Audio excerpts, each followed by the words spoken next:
A woman awoke during the night to find that her husband was not in bed. She put on her robe and went downstairs. He was sitting at the kitchen table with a cup of coffee in front of him. He appeared to be deep in thought, just staring at the wall. She saw him wipe a tear from his eye and take a sip of his coffee. "What's the matter, dear? Why are you down here at this time of night?" she asked. "Do you remember 20 years ago when we were dating and you were only 16? He asked. "Yes, I do," she replied. "Do you remember when your father caught us in the back seat of my car?" "Yes, I remember.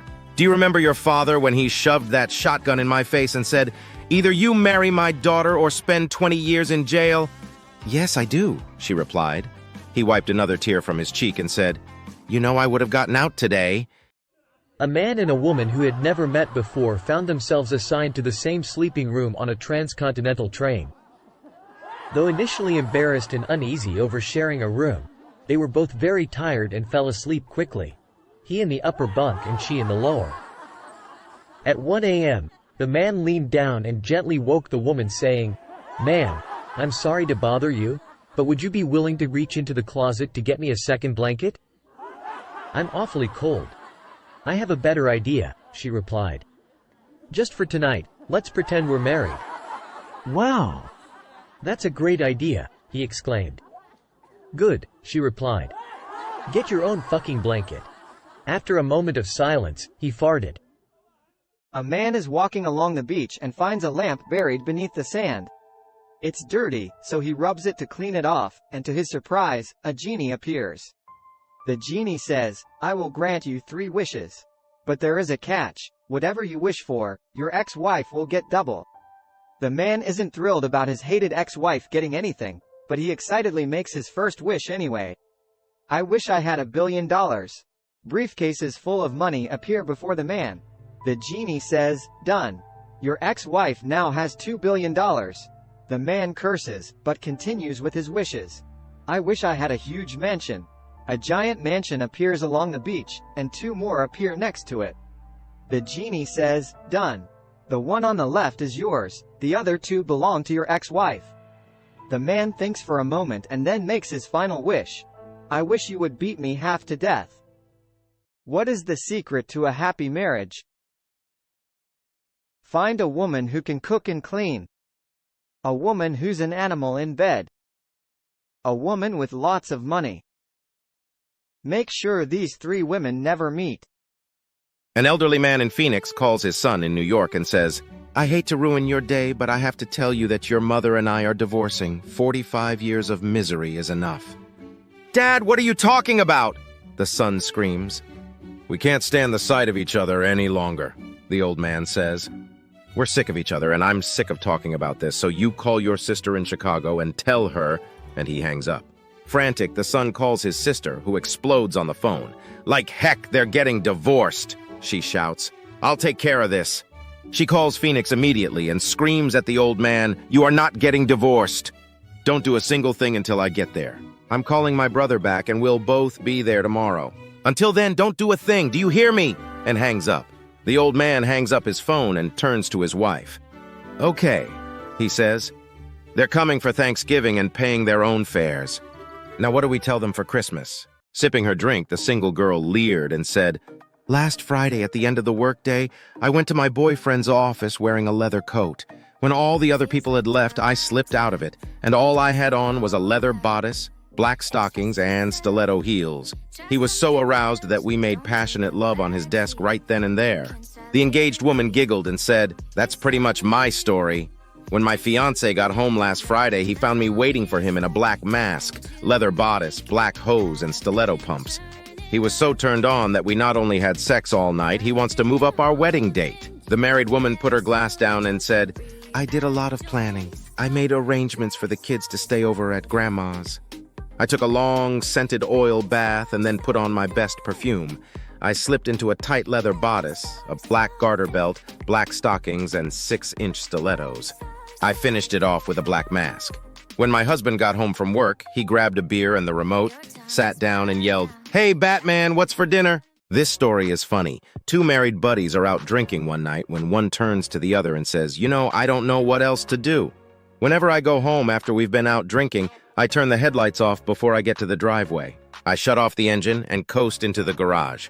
I take my shoes off before I go into the house. I sneak up the stairs. I get undressed in the bathroom.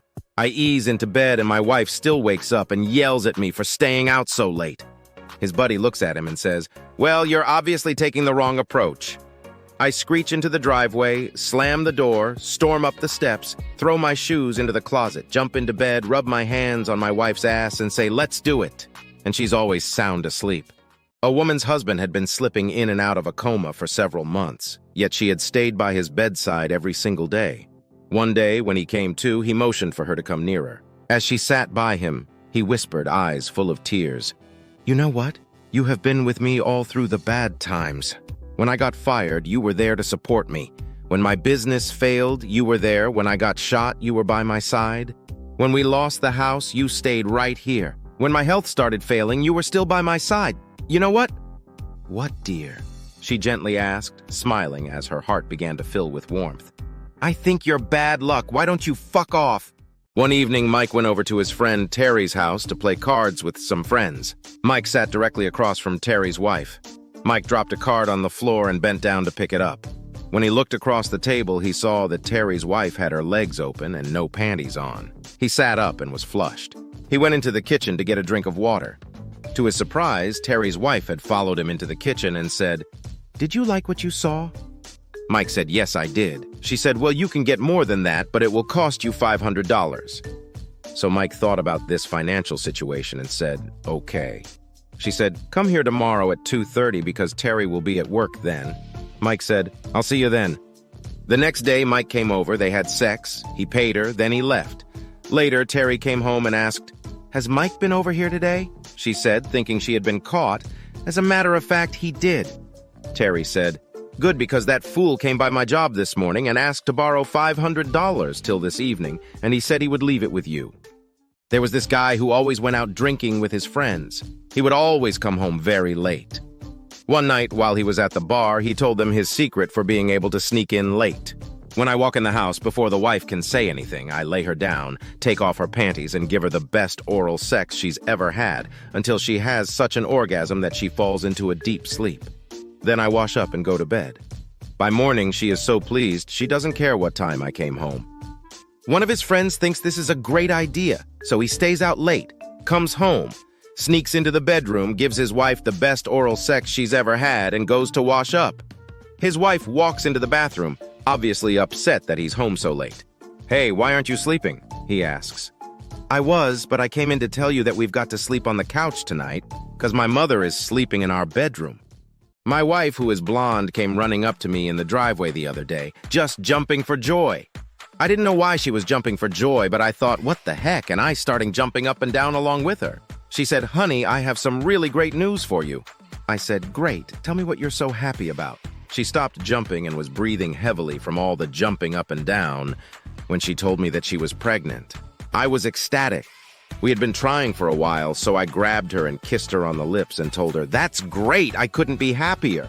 Then she said, "Oh, honey, there's more." I asked, "What do you mean more?" She said, "Well, we are not having just one baby, we are going to have twins." Amazed at how she could know so soon after getting pregnant, I asked her how she knew. She said, "Well, that was the easy part. I went to Walmart and bought the twin-pack home pregnancy test kit, and both tests came out positive." A couple had been married for many years, and their son had gotten old enough to date. One day, the boy brought a girl over to dine her. The mother was thrilled with her son's choice and couldn't wait for the wedding. However, the father was upset, and eventually the boy asked, "Dad, why don't you seem happy with her? Mom likes her a lot." The father explained, "No, son, there's nothing wrong with the girl. It's just that I cheated on your mother a long time ago, and the girl you've been dating is my daughter by that woman." So the boy dumped her and found himself another girl.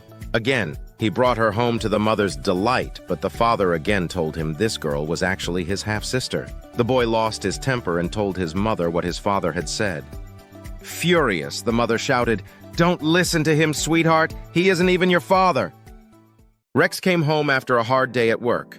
He went into the kitchen and realized that it had been freshly painted. He was surprised. He asked his wife if she had painted the kitchen. Karen sat on the couch while eating Cheetos and bonbons. No, she replied. I've been asking you to do the kitchen for weeks. I was complaining to the neighbor about it, and he said that if I would have sex with him, he would paint it today. Rex immediately ran upstairs into the bedroom. Karen could hear the closet door open. She knew he kept the gun there. She giggled with glee about the trouble she was about to cause.